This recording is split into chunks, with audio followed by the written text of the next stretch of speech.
Hmm. Well, so you see Sweetwater has their holiday giveaway set up already. I didn't see that. It came out the day after Halloween. Nice. Just like, really?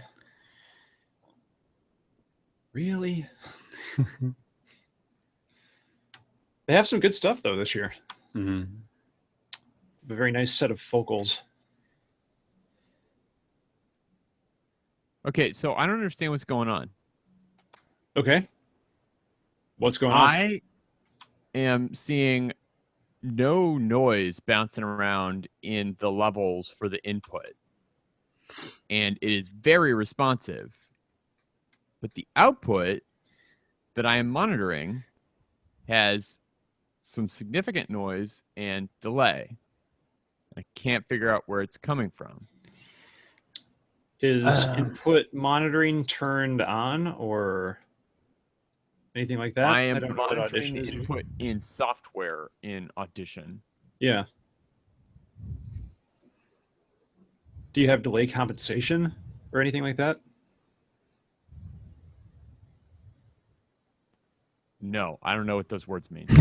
Well, I'm going with no then. so is there something that sounds noisy and something that doesn't look noisy? Or what are you saying? There So the thing that is playing back, like the levels that I'm seeing on the input do not match the levels in the output in Audition. I'm not looking at anything else. Okay. And I'm hearing the noise. And is it just like a hiss background Yes. stuff? Can you throw a 60 hertz filter on it to get rid of it? I don't know what that Yeah. means Okay. or does. Or like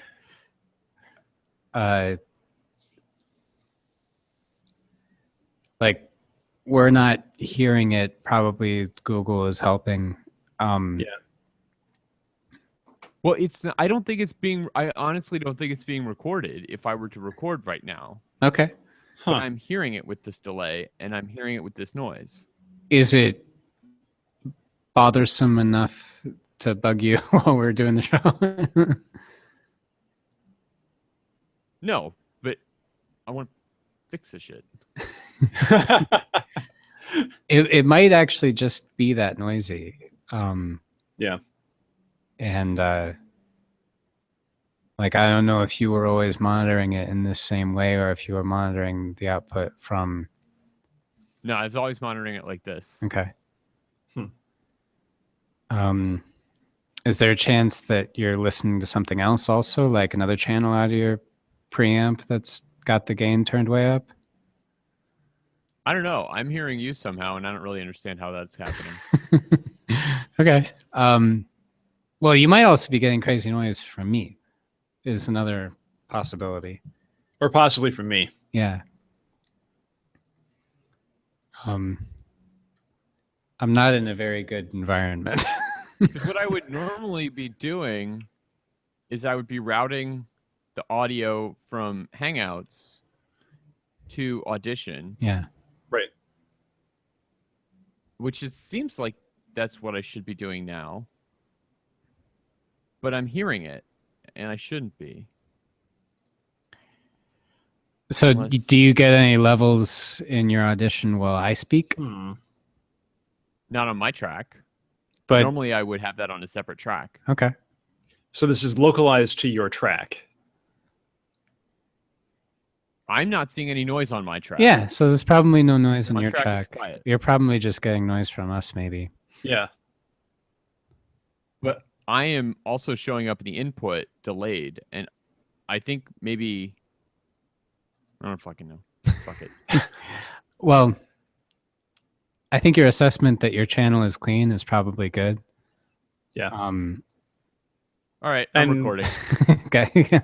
Okay, and I have been recording on Audio Hijack as well, so we've got about 8.5 minutes of stuff there already. Yeah, I'm gonna start mine over. Okay, I will start mine as well.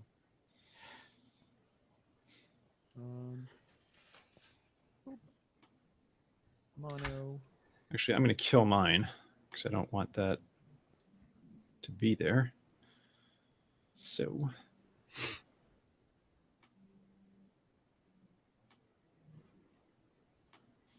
All right. Yep, I'm going. Cool. So, Dave and Ben. So Ben and I usually do the news. How far would you like to take this with Dave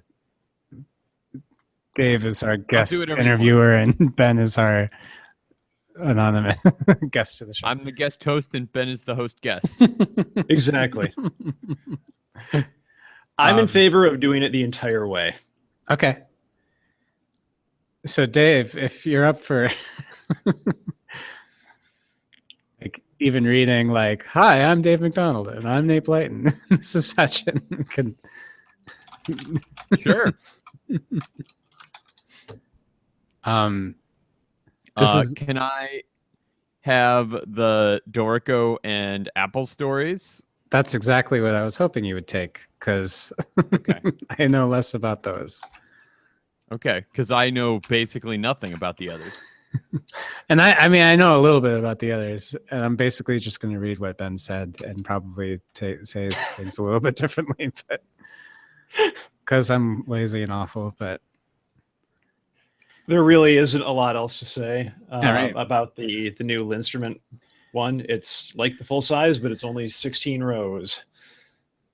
yeah, It's like a little mini me version of it.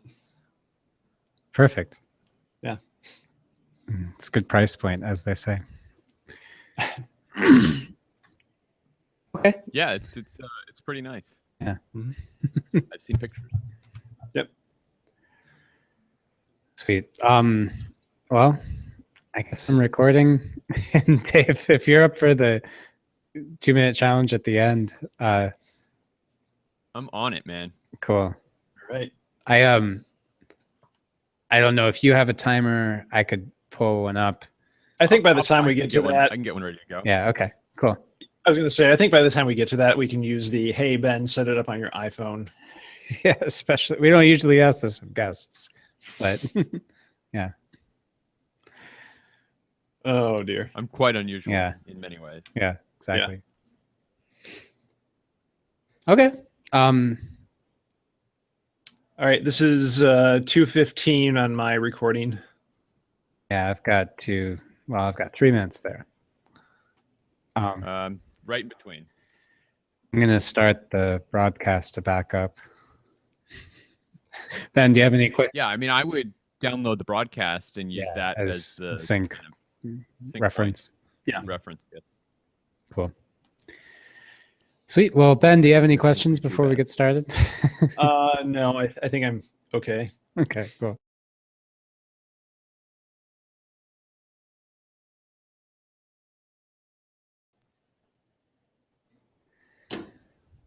Cool. So, in theory, we are live. It's still unclear how much of a latency there is between when it tells me we're live and when it actually is live. But we're probably live by now. Okay. Do you want me to say my name first, or do you want you to say your name first?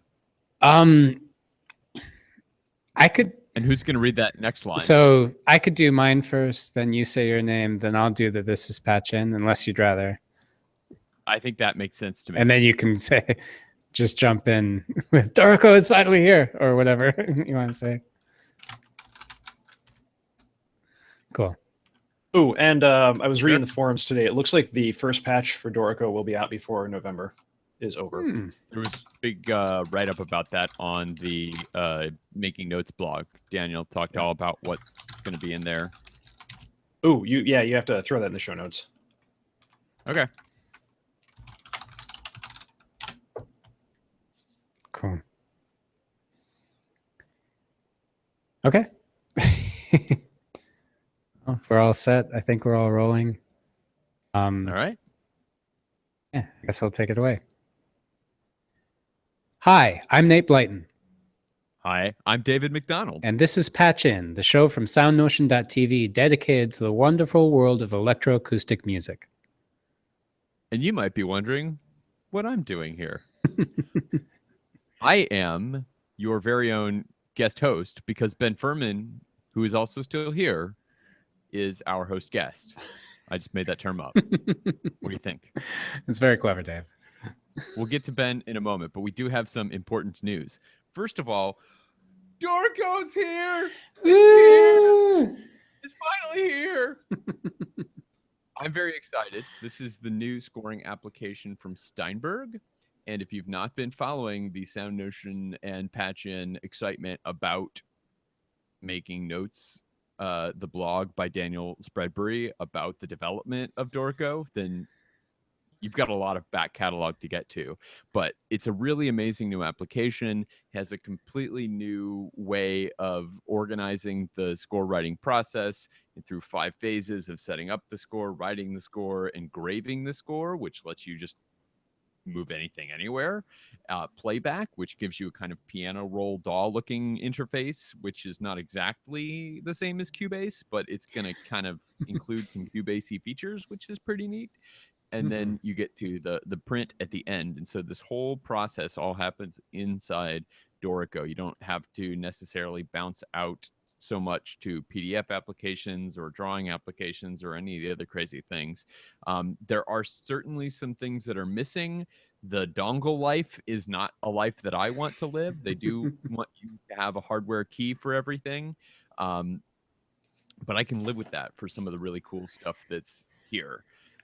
And so another big deal breaker, if you do a lot of commercial music or jazz, you may be really bummed that they don't have chord symbols, but that stuff is coming and they know that there is stuff that's gone.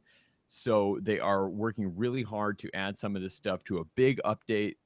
Daniel Spreadbury, the product marketing manager, just posted a big long thing about this week as we record, about the new features that are going to be in the very first update, which is, of course, a free update to those that buy it. And there are a number of different price points, including some very reasonably priced cross grades to current Finale, Sibelius, and Notion users. And if you are an educational user, you can get in all the way down to 160, which is a pretty good deal. Mm-hmm.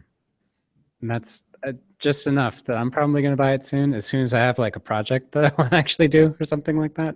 It's got some really cool stuff. It does open meter, so you can do like open time stuff really easily. And I'm very excited about flows, the way it treats kind of pouring your music and spacing it all. It's like the automatic spacing and algorithmic stuff is really beautiful. You have to do very little, almost no tweaking. And so what that lets you do is have different page size layouts for, it's almost like having responsive web design in your scores. So you can have a paper version and an iPad version and a giant iPad version. And I'm very excited about it. Yeah. And I hear our host guest, Ben, is pretty excited about Dorico as well, but we'll get to more talking about him in a little bit after we get through a couple other stories.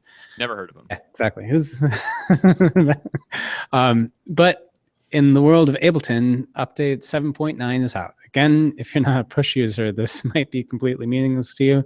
Or if you're not really an Ableton user like me, it's even more meaningless. But from what I understand, the session record and arrangement record are now independent, which sounds pretty good. That was always a confusing thing for me using Ableton Live. But hopefully in future updates, they'll start focusing on some of the more needed things like surround sound, MP, playlist, comp tracks for this version 10 that we'll be anticipating in a little while. Yeah. How about in the world of Apple? What's going on over there, Dave? Yeah, for those of you that are Mac nerds like I am now, you might be excited to know that Apple has a new operating system, which is now no longer called OS X. Full thing. Shame on you. But Mac OS 10.12, which is called Sierra, is now out, and it probably breaks something that you rely on. So be sure that you check all of your stuff. All of my Adobe stuff is great. most of my Avid stuff is fine, but you want to check your Avid stuff because Avid is, I don't think, even okay with El Capitan yet, which is now what, 14 months old. So, check. Yeah. I like to do a complete clone of the hard drive, have kind of a shelf copy. So if something is completely going to melt everything that I need to do, I can flip it back over. But check it out. There's some really cool stuff. And actually, some new stuff that happened since that launched back in the end of September is that we just found out about some new MacBook Pros, which are going to get rid of all of your ports, but they do still have a headphone jack. So you can still plug in your audio headphones, but if you want to plug in anything other than a headphone jack, it either is going to need to have a Thunderbolt 3 or USB-C plug, or you're going to need to live some more dongle life. So, and very exciting. yeah, The new MacBook Pros, though, do have a pretty exciting little touch bar, which is addressable by third-party developers.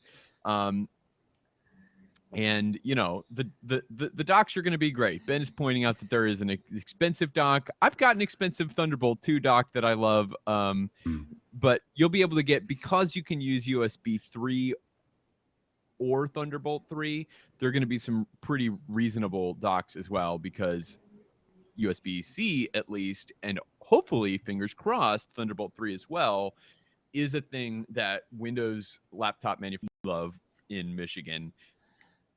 But it makes me miss the places that I used to frequent when I was in Michigan. It brings back a lot of personal nostalgia for me, even though it's not happy piece all of the time. So tell us a little bit about Concrete Oasis.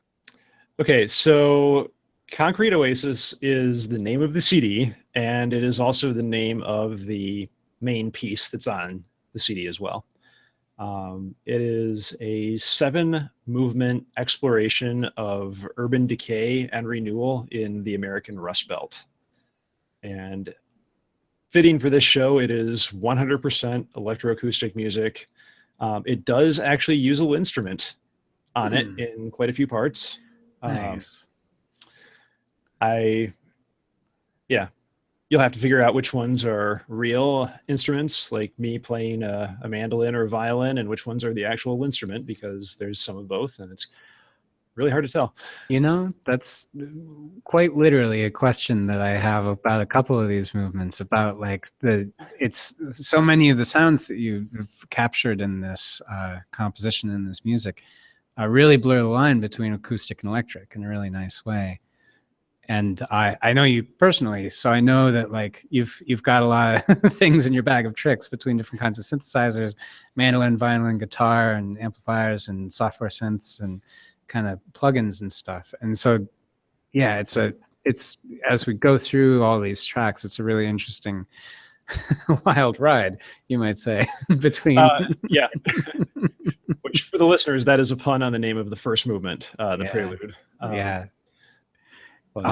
Before we get to there, Sure, yeah. Let me just kind of set up the stage a little bit for people who haven't heard it. So I came up with the idea for doing a piece based on urban decay and renewal back in the summer of last year. So that would have been, I don't know, probably May, June, early summer of 2015.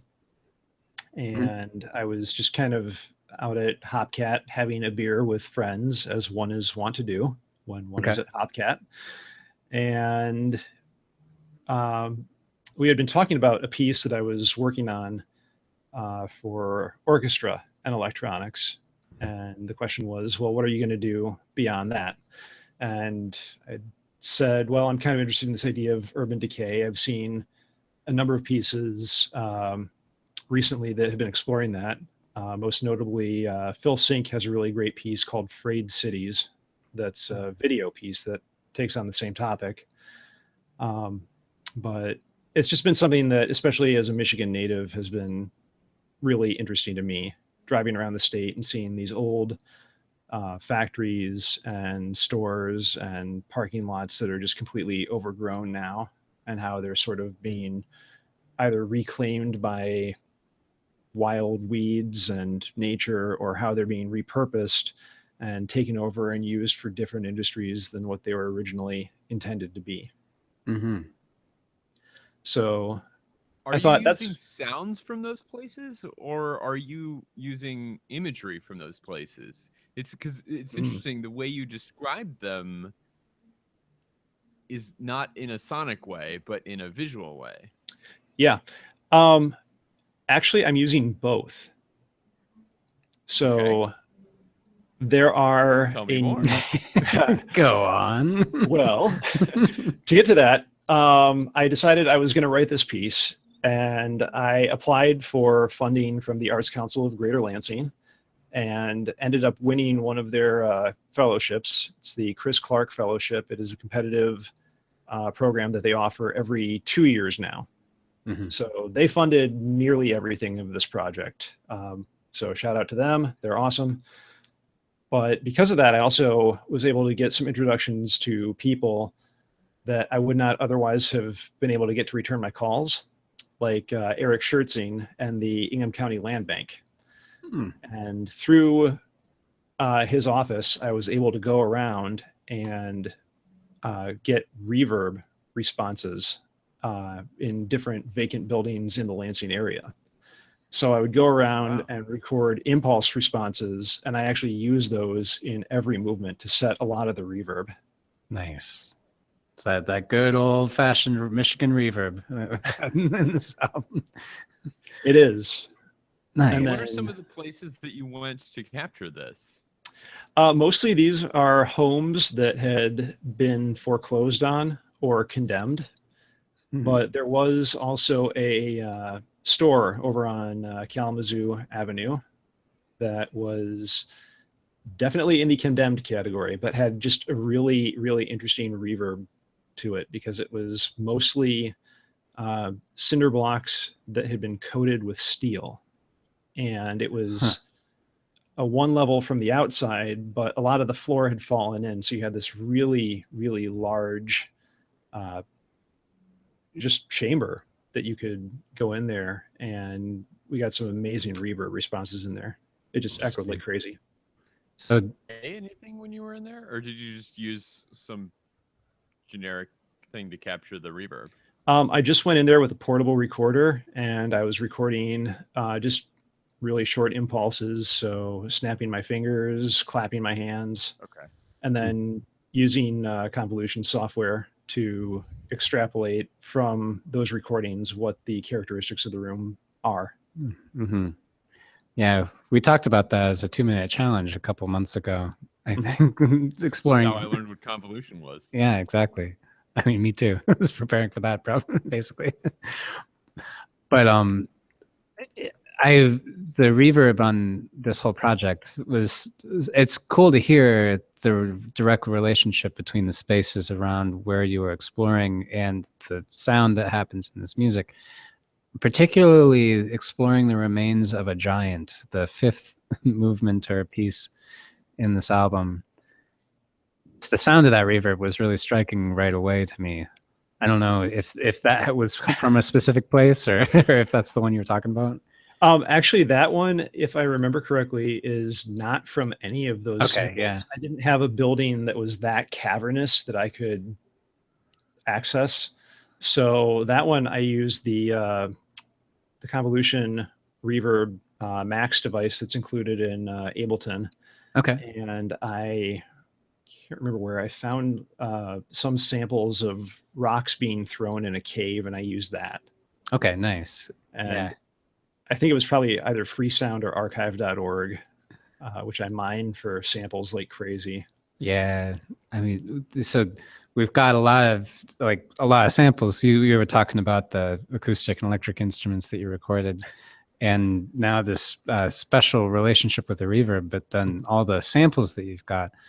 Like you've got things that sound like they're on TV, some things from radio, a couple other things, as if you were inside a Kmart and hearing the ghosts of the people over the intercom system.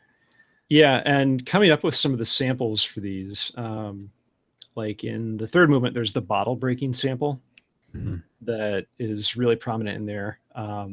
I was searching online for those samples and I couldn't find anything that I really liked. So I might have repurposed a dumpster at a local school and set up microphones there and broken a lot of bottles inside it. Mm-hmm. Nice. So that's for the third movement. You said Detroit, 1967. Yeah. Which is a fun title in that it's literally just like puts you in a place. And well, I wouldn't say that one's fun, but yeah, right, exactly. And that one gets a lot of kind of nice feedback loops stuff and some interesting speaking samples, and yeah, just like a lot of really kind of pretty overwhelming sound going on in that one for sure. Yeah, the speech in there and in the seventh movement are actually just things I pulled off of Freesound. Yeah. I couldn't find anything that really approximated what I was going for in English, so I found these samples, and I think they're both in German. Okay. But I didn't want the sound to be anything that you could really hear what they're saying and pick out individual words, so I reversed everything and really just kind of did some selective editing in there to make it completely speech-like but unintelligible. Yeah. And then I ran that through Max a couple of times to break it up and granulate it in different ways. So it's pretty similar to Paul Lansky's piece, not just more idle chatter. Okay. Except I'm nowhere near the computer programmer that he is. Well, I think you've achieved something quite nice in this as well. And it's interesting that you mentioned the relationship between those two movements. Mm-hmm. Or pieces, or are you calling these movements of a larger work or separate pieces as? Let's call them movements. Okay, movements. I do intend that the piece itself should be listened to in all 7 movements. Mm-hmm. Yeah, as if you're listening to a whole album, like people don't do anymore in this world. So you said you intend them to be listened to completely in order. Is there a specific narrative? The nature of the titles and your kind of very descriptive interpretation that you shared with us earlier leads me to believe that there might be a kind of chronological narrative that's going on. Is there a story that I should be hearing over the 11 tracks? Well, the 7 tracks anyway. I mean, the other tracks are just random other electroacoustic pieces. Oh, that yeah, kind I of guess fit, that's true. Sorry, I just counted them now, but there are some. I knew those sounded familiar. Yeah, that is a really good distinction to make. So it's the first 7 are the collection that's all part of the same piece. Yes. And then okay. So yeah, and then there's other pieces that if you've seen me at Seamus or any of the other festivals, you've probably heard before. So yes, I knew those. Yeah. No, with Concrete Oasis, it's structured into 3 major parts with a prelude and a postlude. And it really is kind of this sort of narrative of Rust Belt in general. So it starts off setting the scene in the prelude in 1897 when Ransom E. Olds drove through the streets of Lansing, Michigan in his first car. And it's just sort of a sonic imagining of that. So you hear old-fashioned car horns, which, thanks to the R.E. Olds Transportation Museum for helping me find some of the things that would approximate those. But you have those sounds, you have horses, there's people kind of gaping in amusement and awe around this, and it slowly kind of morphs into this dreamlike state, imagining the possibilities of what could happen with that. And then that's interspersed with snippets of what I found to be the most popular song of that era, which is A Hot Time in the Old Town. Nice. And for our Big Ten fans, you will note that is the song that Wisconsin plays almost all the time in their marching band. But from there, it kind of goes from the speculative, what could happen based on this idea, this new technology, into the first part, which is factory scenes. And those, it's one movement, but it's kind of three separate movements. It's just that they're all attaked into each other. So it starts with the pre-war buildup of American heavy industry, and you have a lot of sounds that are coming from different pieces of industrial machinery and assembly lines and random power tools that I either have or could sample or find samples of. And then that's interrupted by World War II. So the sounds morph pretty suddenly into bullets and buzz saws and rivets kind of flying everywhere before settling back into this post-war suburbia dream where everything slowly fades out into these really lush sonorities and chords that's actually surprisingly tonal. And you have some slide guitar. Having heard much of your music. Yeah, it is a departure from the usual sound of what I do, that there is sections of this that are tonal. Yeah, the college football band stuff was like, whoa. Right, and that's how the piece opens too. So right. No, and maybe it's just because it is football season as I was listening to it, and I had been listening to a lot of football. Yeah. But I was playing this and listening to it the other day, and I was thinking, what? I didn't even know Ben watched that much football. But it made me think of these Midwestern places. Yeah. And it's, I think one of the things that it does is that it ties the piece to, like, for lack of a better word, normal people. Most of the music that I like and listen to is not the sort of thing that normal people would listen to. And I feel like this kind of reminds me that, like, it's part of the same world, and those people live in the same world that we, nerdy ivory tower people live in. And I think that's one of the ways in which this piece, and you mentioned our friend Phil Sink's piece, really succeed in, is connecting us to this group of people, which, we lived in Lansing. You grew up in Lansing. Yeah.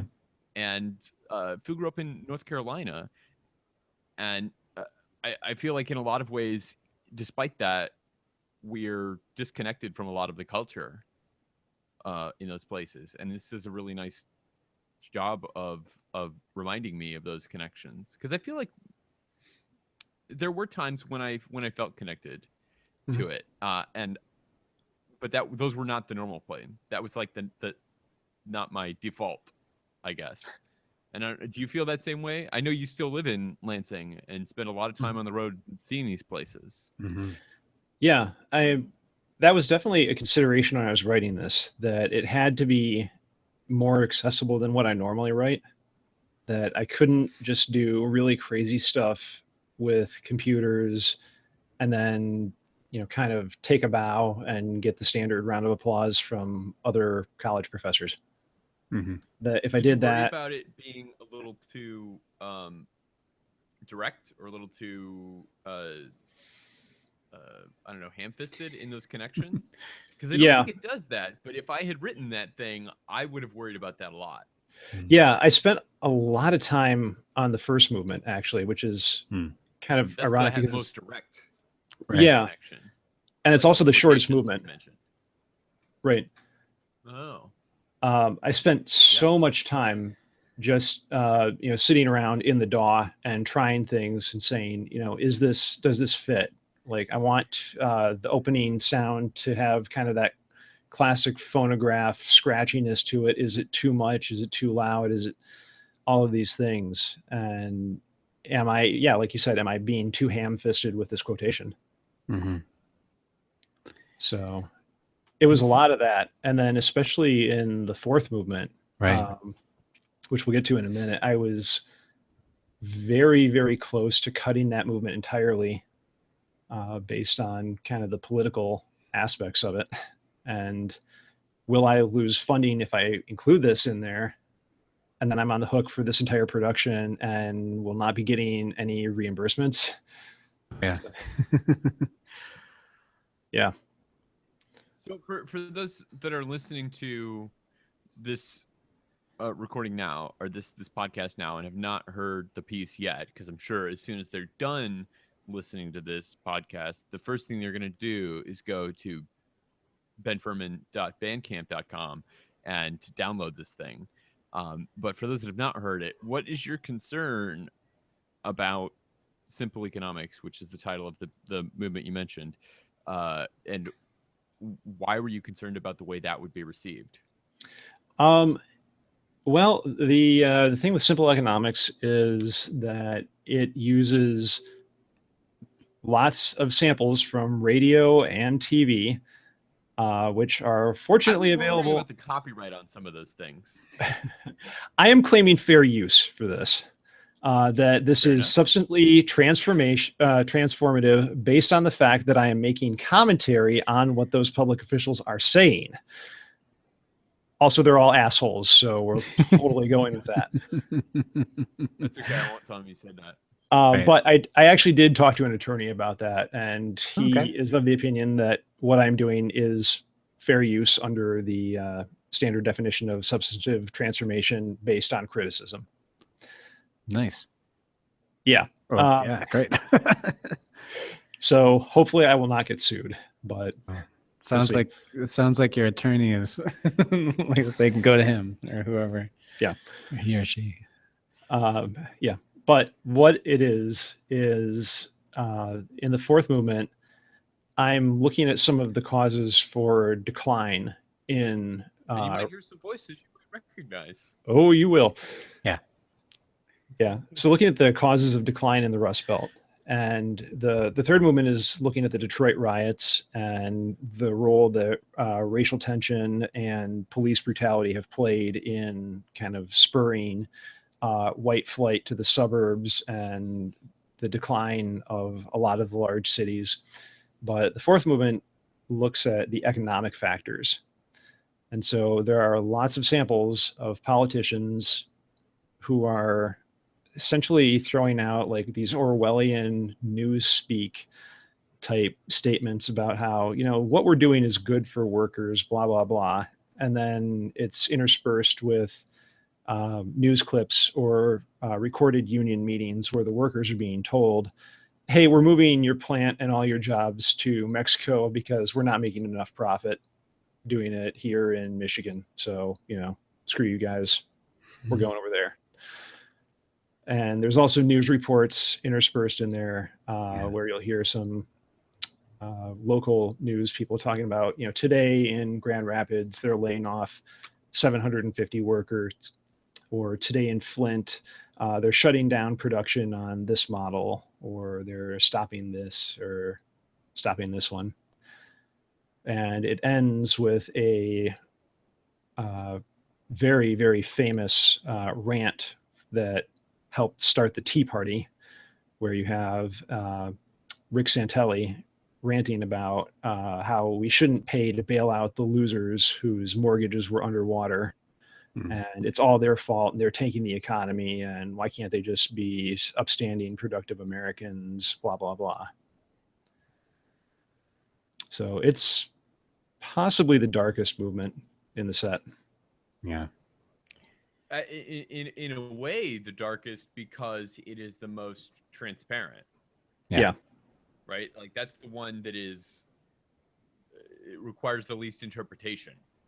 Right? You are literally expressing it in English sentences in the samples that you're using. Right. Mm-hmm. And you know, some of those are very famous. I mean, you have Reagan's speech on Social Security where he's talking about how, you know, oh, we can't afford to do this, blah, blah, blah. We should privatize it. And then you have, you know, Bush's read my lips and Clinton's, hey, NAFTA is going to be great. And lots of stuff from Michigan's current governor, Rick Snyder, and Scott Walker, and others. But then, you're hearing these clips from the news where all these people, as a result of these policies, are losing their jobs and unable to, provide for their families anymore. Yeah, which, like, with this whole piece, it feels like such a, like, parts of it, or like basically the next couple of things, the fifth, sixth, and seventh movements feel like this post-apocalyptic nature takes over and then people start coming back kind of thing. And so this fourth movement is like where everything really comes down, and like, yeah. It's just a really interesting thing. But maybe is my interpretation, does that resonate at all with your intention of the piece? Yeah. The rest of the music that Yeah. surrounds all these speech clips is very minimalist, very repetitive. It's supposed to kind of lure everyone into this hypnotic state of just passively listening to politicians on TV and just surfing through channels and listening to variants on the same theme. Yeah. Particularly with There's- that one, like the bells and the plucking, kind of keeping a meter going, felt like it wasn't a ticking clock, but it kind of instilled that image in my mind. Yeah. Like, yeah, at least I'm going by. Yeah, but there's always just this little bit of cognitive dissonance. Mhm. And then you have some of the bowed metal sounds in there that are just kind of deliberately setting everything on edge. Yeah. Those were just triggered pretty much at random within some parameters. They're set to trigger at roughly the same time, but never exactly, so that it always is kind of offset and sort of catches you a little by surprise. You can't tell if it's speeding up or slowing down, but something's always just a little bit off.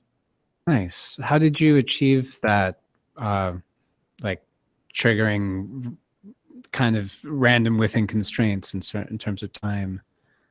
I just did a quick Max for Live patch where if the amplitude of what was going and being bussed into it exceeded a threshold, it would trigger. Okay. So Cool. nothing special. Nothing too fancy. No, I mean, it but was literally a 2-minute patch job. nice. Cool. Yeah, those the bowed cymbals that you mentioned, that was one of those times where I wasn't, like, it just sounded like sound and I couldn't really come to any kind of conclusion of whether it was a sampled thing or a synthesized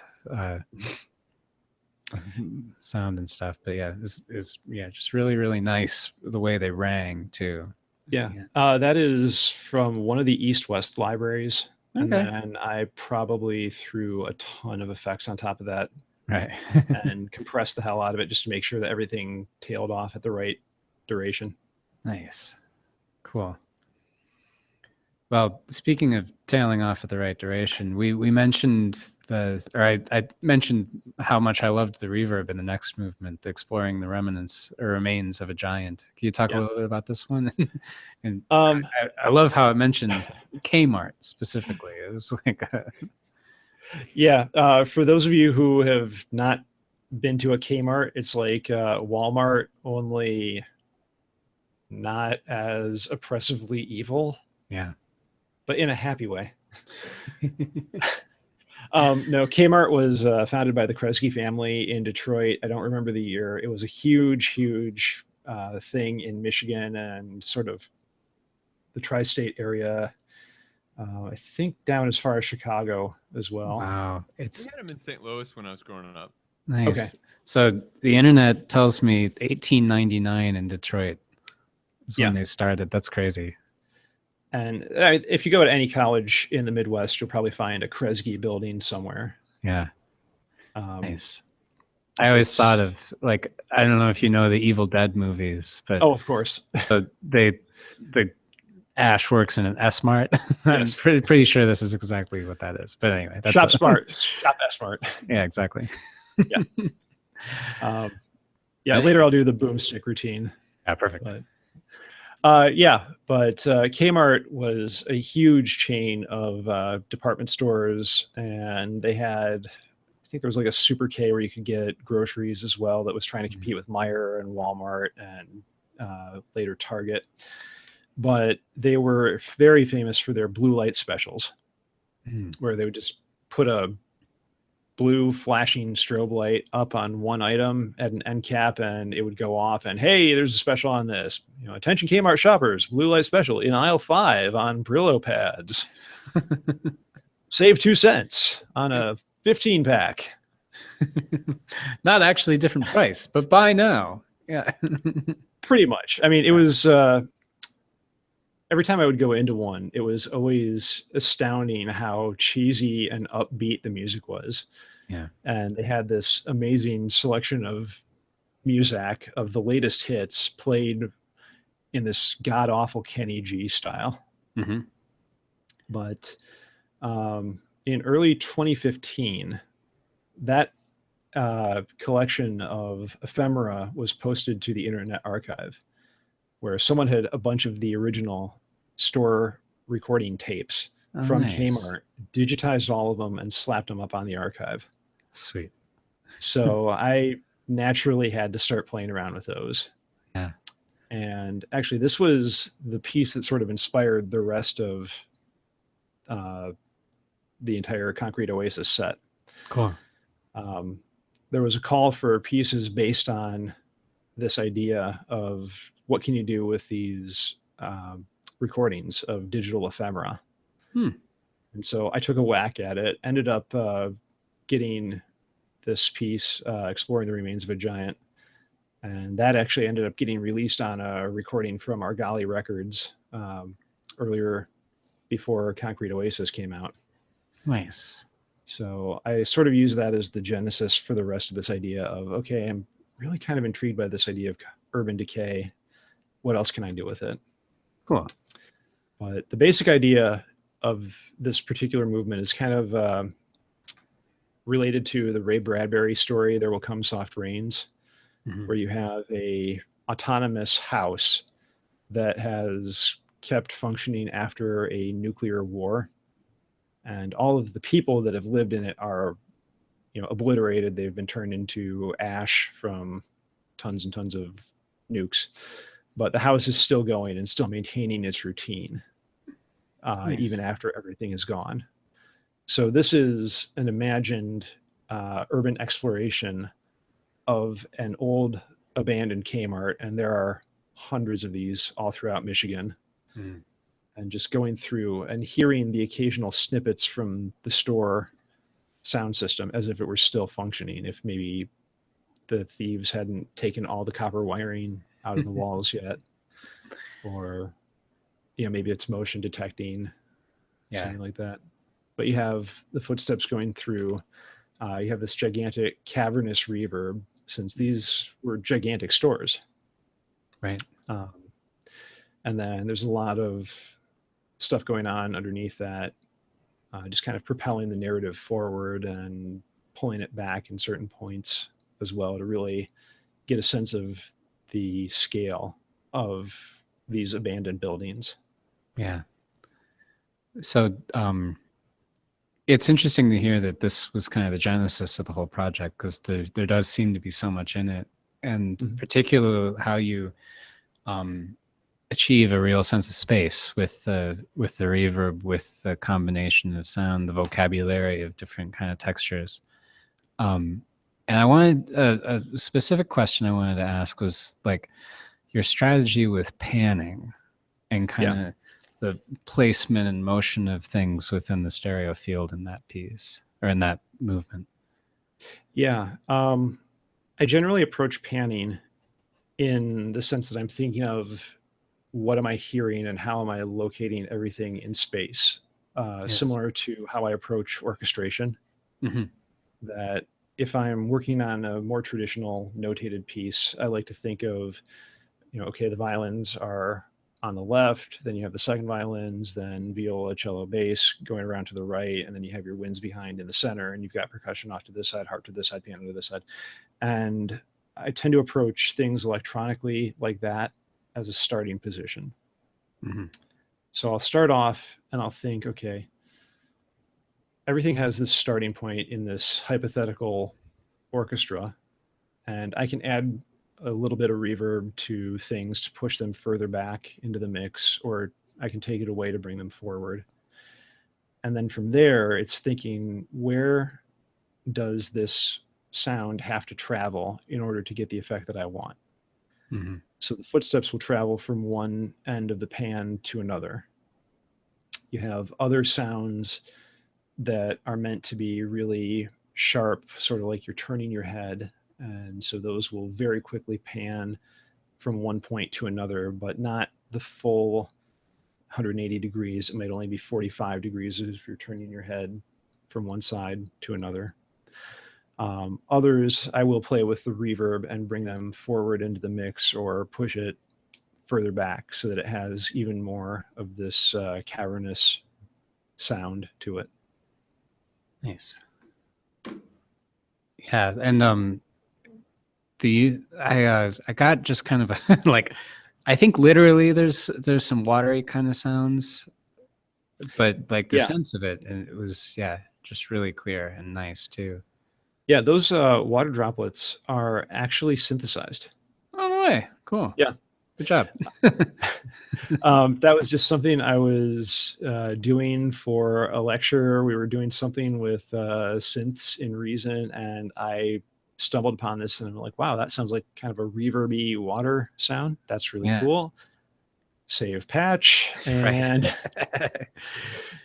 then tweaked it a little bit when I got home and had this really nice sort of tuned water droplets that I could play on my keyboard.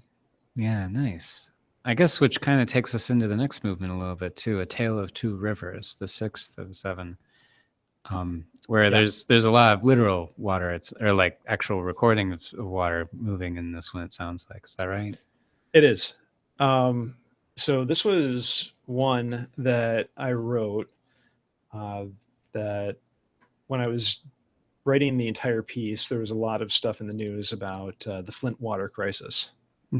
And a lot of that has kind of fallen off the radar, which is too bad because it's still going on. And it's something that a lot of people are still struggling with.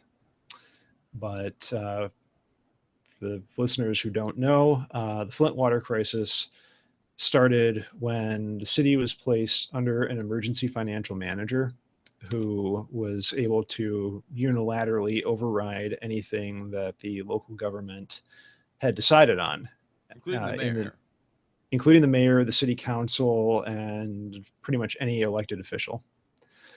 So they went through a sequence of them, and they decided that Flint was in this process of transitioning from the Detroit water system to the new Karengangi Water Authority, which was not ready yet, but the financial manager decided that staying on the Detroit system was not cost effective, and so they would drop it in favor of getting water from the Flint River.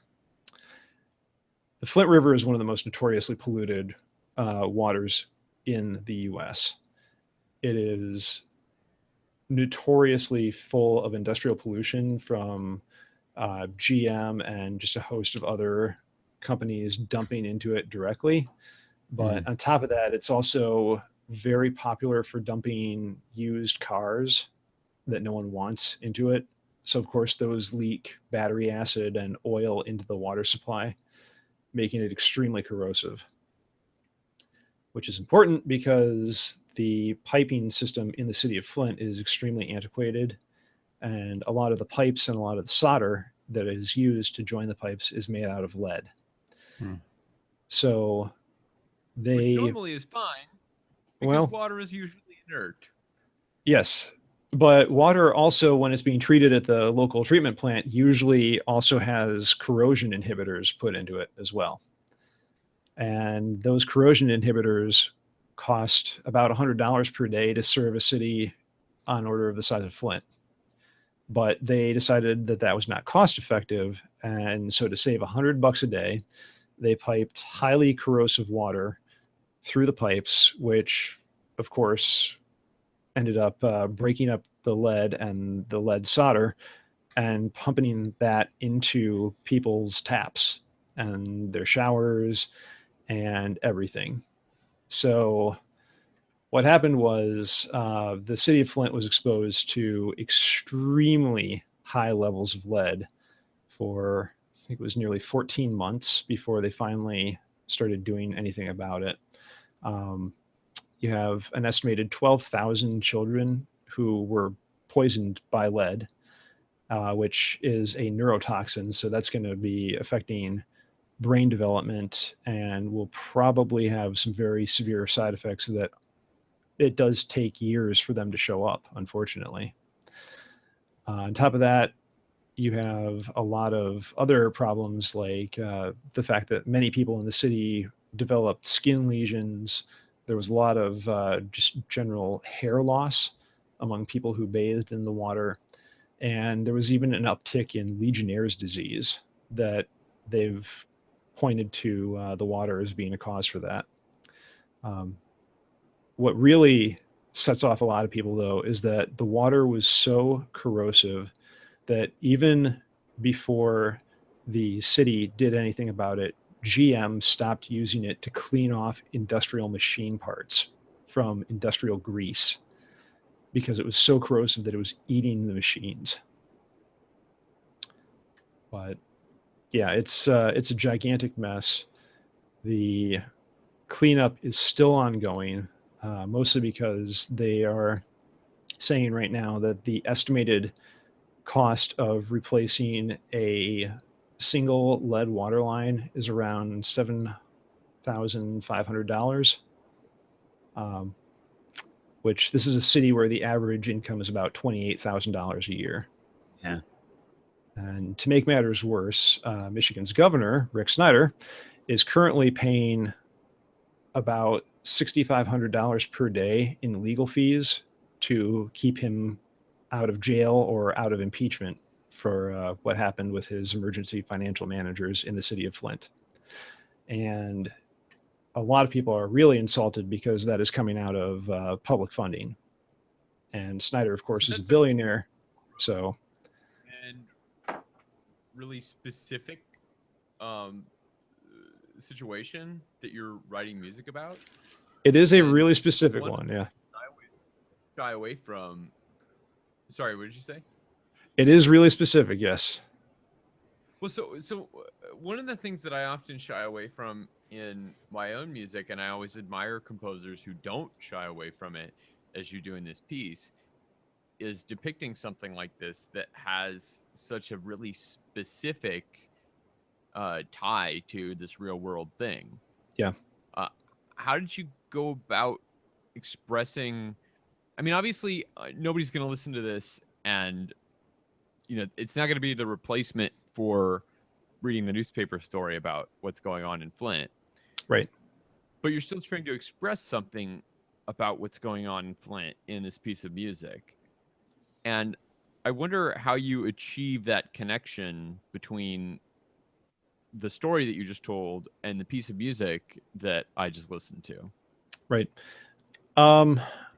Well, it was kind of compare and contrast, really. Mm-hmm. So beyond the Flint River, I was really kind of disturbed when I was driving up to teach at Mott Community College one day, and I saw National Guard. It is in Flint. But yeah, seeing the U.S. National Guard out handing out water to residents. I mean, this is the U.S. This is supposed to be a first world country, and you're seeing water being handed out to residents here. That's, yeah, pretty shocking. So I started thinking, what about other rivers? Are there other places where this has happened in the U.S.? Short of a disaster like Hurricane Sandy or Hurricane Katrina or anything like that. And the only thing I could think of was the Cuyahoga River, which is the river in Ohio that famously caught fire because of how polluted it was. Oh, okay. Yeah. And that happened in a couple of times, but the most famous one was in 1969 when a photographer from Time magazine happened to be there with his camera and took photos of it and wrote a story. And that ended up sort of creating the modern environmental movement and really taking a lot of the existing environmental movements and giving them a target to really aim at and try and get legislation passed at. And that led to the passing of the Clean Water Act and the Safe Drinking Water Act. And a lot of money went into cleaning up that river, to the point that where before the only thing that could live in there was algae, now you have actual fish and people can use the river recreationally, where before you could drop a match in there and it wouldn't go out. So I sort of did a comparison and contrast. On one side, the left, you have the sort of the sonic depiction of the Cuyahoga, and on the right, you have a sonic depiction of the Flint River. And as the piece goes on, the Cuyahoga is transformed. I did a lot of sample manipulation and programming in Max to create this sound that transforms the water so that it starts to sound like it's burning. And then gradually it reaches this point where it's completely morphed into the sound of a fire burning. And then as that slowly gets cleaner, it morphs back into the water samples. Whereas on the right side, the Flint River just starts getting this really almost sickening sound to it. And it becomes more delayed and slightly off. There's just a little bit of pitch shifting. It's never enough to say there's something I can definitely say is wrong with this, but it's very present no matter what you do to listen to it. That is pretty neat to hear that relationship, because it did sound initially like two different rivers. And I was gonna be like, is this literally two rivers that we're listening to? And like, okay, yeah, I guess literally that's what's going on. And then having one change so much and have the other kind of just be how it is. Yeah. And then over that you have some sounds played on mandolin that are actually transformations of sort of the Suburbia Dreams end of the second movement. Yeah. And it's taken that and it's transformed over the last couple of movements, and now it's this descending chromatic line that's acting kind of as a ground bass, like Dido's Lament from the Purcell opera. Nice. Yeah, it was nice to hear some of the Mando stuff in there, and I hear little influences of the kind of Eastern jazz that I know has been a part of your life for a while as well. Couple years anyway. Yeah, right. So I guess that brings us to the last movement of this, the New Beer in Old Buildings, which was kind of fun to hear some of the glass used in a really different way. Yeah, this was definitely the most fun to research. Yeah, of all the movements, mostly because Michigan and a lot of other places in the Rust Belt, like Wisconsin especially, but Illinois also, have really started going down the craft beer movement. And I am absolutely a beer snob. Yeah. So I mean, it's hard not to be in Michigan, really, these days. It really is. I think we're the number 3 beer producing state currently. And we have more craft breweries than any place except for California and Colorado. Yeah. But you see all these buildings that had formerly been vacant now becoming breweries. And that is one of my favorite parts about living in Michigan, is that every time I turn my head, there's a new brewery opening. And darn, if I have to try another one. Yeah. Yeah. I mean, craft beer in Michigan, it's a whole thing for sure. And it's nice to hear the treatment of it in this as well, and kind of the ballady undertexture with the tonal elements, and feels like it kind of generally escalates to a good finish at the end with this kind of victorious guitar thing going on. Yeah, it takes it opens with guitar chords that are sort of taking the minor progression from the sixth movement and taking that and transforming it just a little bit in that they're chords now. But then it slips into this piano part, and it's sort of depicting the busy night at the local craft brewery. Yeah. But then I start playing with the reverb again and using convolution, and I take you out of the pub room and into the brewing tanks themselves. So if you listen to it, you start hearing this transformation in the sound, as if you're in the brewing tanks and not in the pub anymore. Nice. These are magic tricks only achievable in the world of computer music. Indeed. Yeah. And a lot of patience. Yeah, I'm sure.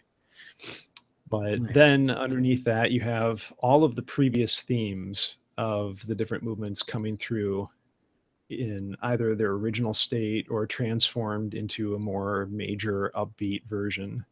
And then, like you said, it ends with the guitar, which is playing a different section of Hot Time in the Old Town again. Nice. And it just ends with that fading off on this guitar solo. Mm-hmm. So it's just kind of looking at, how everything's transformed and how one industry gives way to another, and how that has the potential to sort of, not necessarily revive the economic straits of one town, but to at least make some difference in it. Yeah, absolutely. And it's interesting kind of doing this project as part of the grant that you, or the funding that you got from the city, as you mentioned earlier in the show. Is that right? If I remember that right.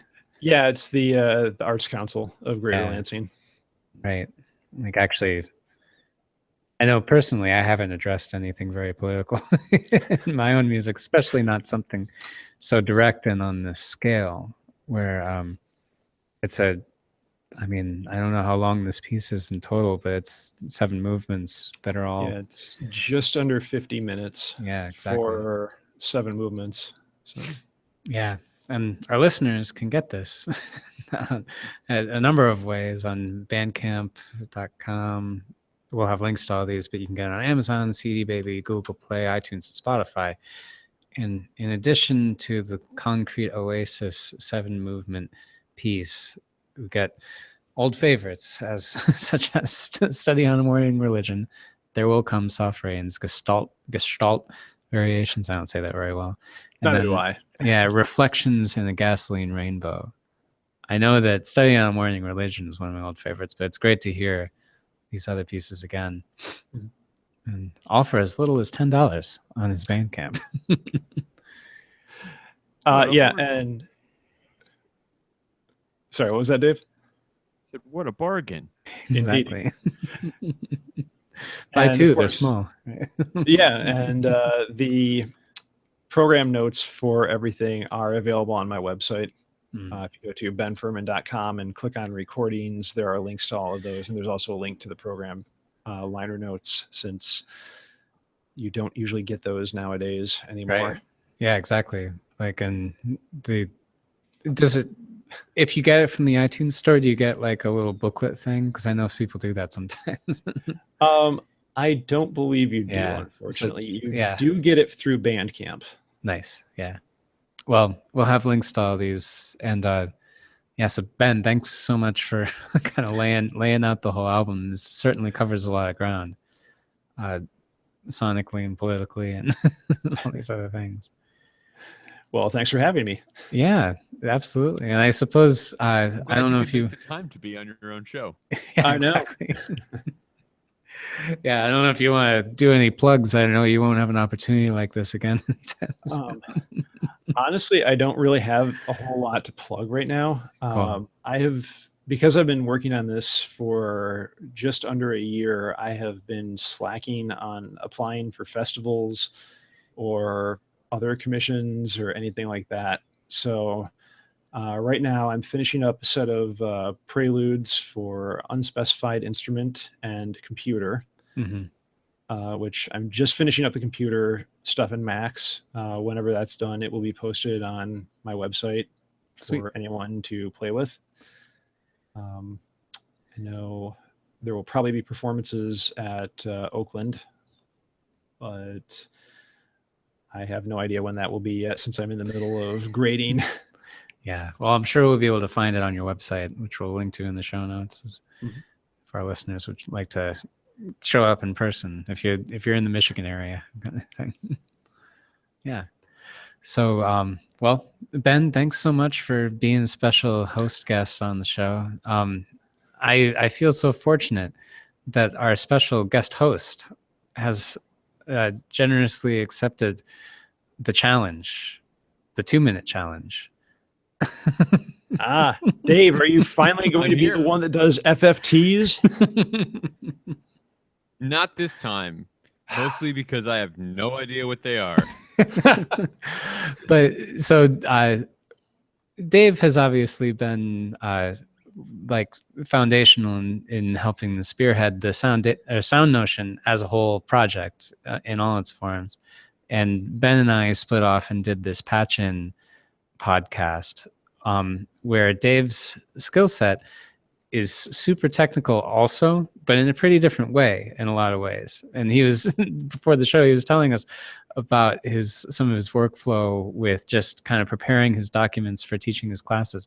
And I don't think that's what he's going to talk about, but he is going to talk about something that's related to all things computer and can help anybody who works with any kind of text, including coding things. Is that right, Dave?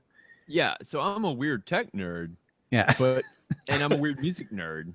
But for whatever reason, I have never really found a happy melding of those two things. So the music that I write is almost all for acoustic instruments. And I've done a little bit of computer music. I've done some Max and some PD kinds of things. But I've never really dived into that really more fully. That's always like the next thing on my to-do list is like really seriously write a piece of computer music is always like the very next thing on my to-do list. Yeah. So I've never really done that.